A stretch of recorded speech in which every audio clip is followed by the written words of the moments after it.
Nama Giovanni Van Bronckhorst menggema di tengah keraguan Patrick Kluivert. Isyarat Emil Audero gabung skuad Garuda bulan Maret.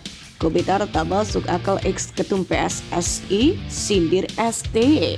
Bangga, Egy Maulana Fikri dilirik klub top Iran. Push like di bawah, lanjut simak informasi selengkapnya sebagai berikut.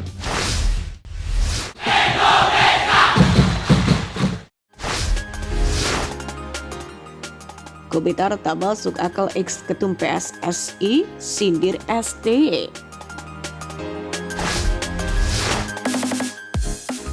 Ex-ketum PSSI Nurdin Halid berikan komentar pedas kepada mantan pelatih timnas Indonesia Sintayong.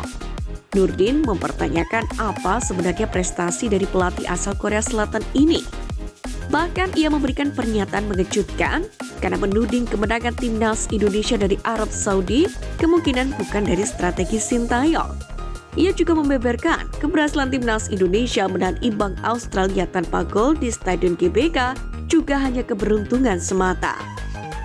Tidak cukup sampai di situ, Nurdin yang memimpin PSSI pada 2003 itu menyebut bahwa timnas Indonesia pada 2007 lebih baik dibandingkan dengan pasukan Garuda saat ini yang diperkuat oleh pemain naturalisasi.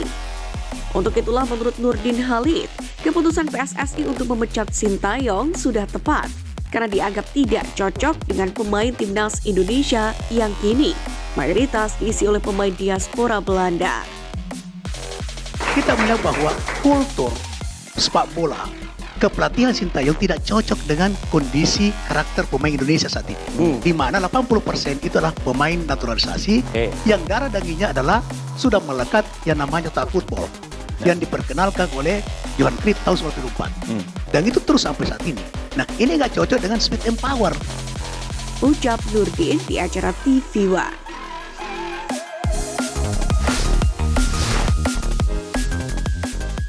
Isyarat Emil Audero gabung skuad Garuda bulan Maret. Kompol 1907 baru saja mengunggah video terbaru soal wawancaranya dengan kiper yang memiliki darah Indonesia, Emil Audero Mulyadi. Dalam video ini, Emil mendapatkan pertanyaan seputar hal-hal berbau Indonesia, mulai dari tempat wisata, klub sepak bola di Indonesia hingga makanan. Video itu pun mencuri perhatian karena di akhir wawancara, Emil mengucapkan kata sampai jumpa. Hal itu disampaikan usai dirinya berterima kasih kepada fans di Indonesia yang sudah terus mendukungnya. Terima kasih banyak to all the people and to Indonesian fans. Sampai jumpa. Disinyalir kata-kata itu jadi kode Emil untuk dinaturalisasi membela Indonesia. Namanya memang sudah lama dikaitkan dengan skuad Garuda.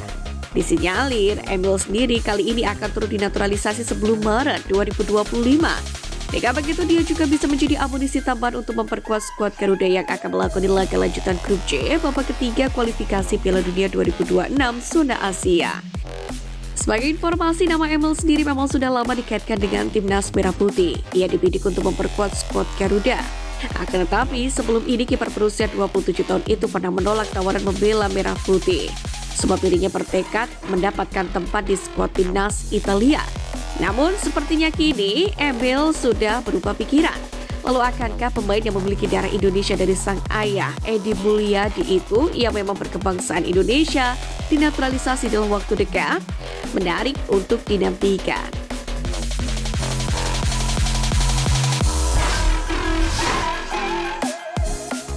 Bangga, Egy Maulana Fikri dilirik klub top Iran. Winger Dewa United berlabel timnas Indonesia Egy Maulana Fikri dikaitkan dengan tim asal Iran Esteghlal FC. Kabar ini tentu cukup mengejutkan karena Egy masih memiliki kontrak bersama Dewa United berdurasi 4 tahun sejak tahun 2023 lalu. Tentunya hal ini jadi kabar baik karena sang pemain sudah mulai bisa mendapatkan tempat utama di klubnya. Selain itu juga dia memiliki rekor solid dengan 9 gol dan 1 assist dari 16 pertandingan Liga 1 musim ini. Dalam hal ini media asal Iran, Taraf Dari, memberikan sorotan khusus untuk Egy. Bahkan dalam laporan terbaru disebutkan bahwa Esteghlal FC sudah memantau khusus sang pemain. Salah satu yang jadi dasar ketertarikan klub tersebut adalah kemampuan pemain berusia 24 tahun ini yang semakin solid.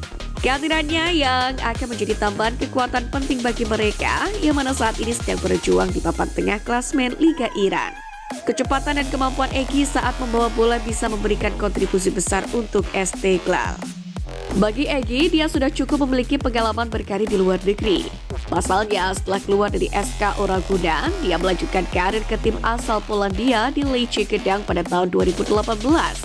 Kemudian, dia melanjutkan karir di Liga Slovakia bersama FK Sedika dan pindah ke FC Vion pada 2022. Karirnya sendiri akhirnya berlabuh ke Dewa United pada 2023 dan jadi satu pemain penting di sana. Namun demikian, kesempatan untuk berkarir di luar negeri pun tidak boleh dibuang dan ini yang jadi pertimbangan besar bagi sang pemain.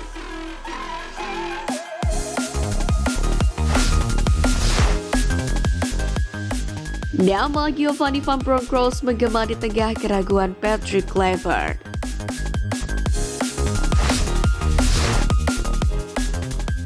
Ketua PSSI Erick Thohir sempat mengatakan ada 3 pelatih yang akhirnya dikerucutkan menjadi calon juru taktik timnas Indonesia menggantikan Sintayong. Hingga akhirnya Patrick Kluivert lah yang dipilih untuk menjadi nahkoda anyar. Dalam hal ini, pengamat sepak bola tanah air Haris Pardede membocorkan kenapa nama Patrick Kluivert yang dipilih sebagai pelatih timnas Indonesia ketimbang 2 nama lain. Sebelumnya dijelaskan bahwa selain memiliki visi dan misi yang jelas, ia juga merelakan waktu hari besar agamanya bersama keluarga untuk menghadiri sesi interview bersama Erick Thohir. Namun Bung Harpa tidak percaya begitu saja. Setelah mencari informasi yang valid, Bung Harpa mendapatkan fakta bahwasanya Patrick Kluivert dipilih karena lebih bisa diajak berkompromi ketimbang 2 kandidat lain. Kompromi yang dimaksud di sini adalah dalam hal pemilihan asisten pelatih. Menurut informasi yang didapat Bung Harpa, asisten pelatih Patrick Kluivert di timnas Indonesia Alex Pastur dan juga Denny Lanza dipilih langsung oleh PSSI alias bukan bawaan Patrick Kluivert sendiri. Ditakutkan jika Patrick membawa gerbong kepelatihannya sendiri dari Belanda, bakal ada konflik layaknya yang terjadi di era Sintayong, yang mana diduga muncul kubu-kubuan di skuad timnas Indonesia hingga berujung palu pemecatan kepada Sintayong. Karena 2 calon pelatih yang lain, saya curiga itu adalah Giovanni Van Bronckhorst dan Frank de Boer, walaupun ini cuma asumsi. Tapi keterangan yang saya dapat ini valid. Pelatih pertama tak mau berkompromi karena asisten pelatih hingga pelatih fisiknya maunya dibawa dari Belanda. Yang seperti ini biasanya Giovanni Van Bronckhorst. Kalau yang satu lagi kemungkinan itu Frank de Boer. Ini pelatih karakternya keras, jadi dia mau ngatur-ngatur lah seperti yang pertama. Frank de Boer juga pernah bekerja bersama Erick Thohir di Inter Milan pada 2016. Jadi tidak deal dan Patrick Kluivert yang deal.